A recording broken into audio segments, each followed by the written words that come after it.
Tu es propriétaire bailleur ou locataire et l'état des lieux de sortie du logement approche. Tu es au bon endroit, je vais te donner quelques conseils afin de bien préparer cet état des lieux et de le réussir. Si tu ne me connais pas, je suis Sébastien Ruchat, moi je suis conseiller immobilier sur Rennes et les alentours depuis 18 ans. Je suis principalement dans la transaction immobilière et je fais aussi de la gestion locative et je suis formateur en plus pour les mandataires immobiliers, mais aussi pour les solopreneurs, les professions libérales et les TPE-PME. Aujourd'hui, on va aborder un petit peu l'état des lieux de sortie d'un logement parce que je me rends compte qu'il y a quand même beaucoup de locataires et de propriétaires bailleurs qui n'arrivent pas à bien le réaliser. Donc c'est sûr, la meilleure méthode pour bien le réaliser, c'est de passer par un professionnel. Mais quand même, il faut savoir le préparer. Donc déjà, conseil pour le propriétaire, pensez à prendre votre état des lieux d'entrée. Ça peut paraître bête, mais beaucoup l'oublient. Or, c'est la base. Vous prenez votre état des lieux d'entrée et moi je conseille vraiment de le relire la veille et de penser même à l'envoyer à votre locataire le jour d'avant, voire l'avant-veille, pour que le locataire puisse y jeter un petit coup d'œil et être sûr de bien remettre l'appartement comme il était.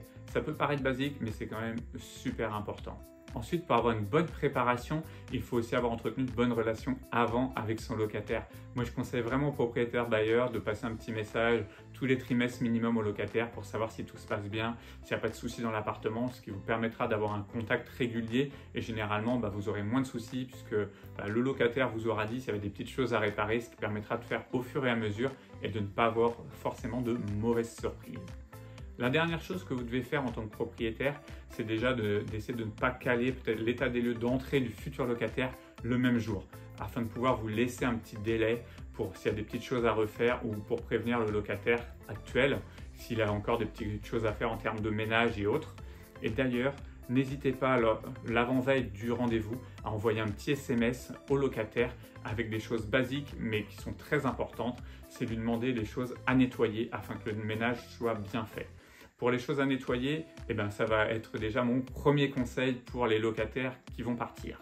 Donc, il faut penser à bien nettoyer l'appartement. Nettoyer ne veut pas juste dire faire la poussière et le sol. Nettoyer, vous devez entretenir tout l'appartement. Donc, vous devez nettoyer les vitres, nettoyer les VMC, nettoyer le joint des salles de bain, des cuisines. C'est des choses qui sont souvent délaissées et c'est primordial de le faire parce que le propriétaire est en droit de vous le demander et de vous demander aussi une somme compensatoire si jamais c'est mal fait.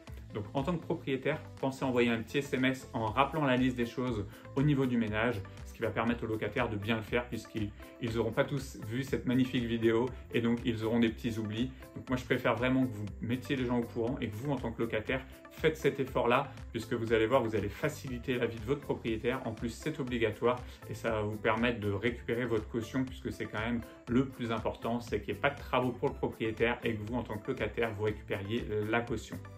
Donc vous aussi en tant que locataire, prenez votre état des lieux d'entrée, regardez bien pour bien comparer une fois que l'appartement est vide, que tout est en même état. Si vous voyez déjà des petites choses à faire, un trou que vous avez fait dans un mur qui n'y était pas à l'état des lieux d'entrée et autres, essayez de le reboucher, refaites au propre afin de pouvoir vraiment laisser l'appartement dans le meilleur état possible. Et si jamais il y a une difficulté, que vous voyez qu'il y a quelque chose qui a été abîmé, ça peut arriver, regardez, renseignez-vous si ça peut être de l'état d'usure naturel, puisqu'il y a quand même aussi, si vous êtes resté 3, 4, 5 ans dans un appartement, on peut rajouter de l'état d'usure naturel du bien, une tapisserie qui commence à s'abîmer avec le temps, c'est tout à fait normal.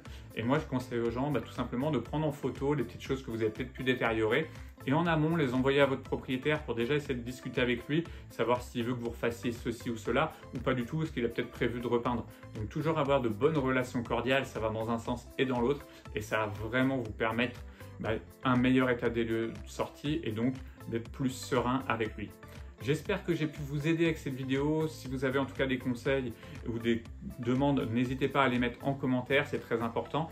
Abonnez-vous à cette chaîne, je vais essayer de vous donner un maximum de conseils sur l'immobilier et sur l'entrepreneuriat en général. Je vous dis à très bientôt pour une nouvelle vidéo.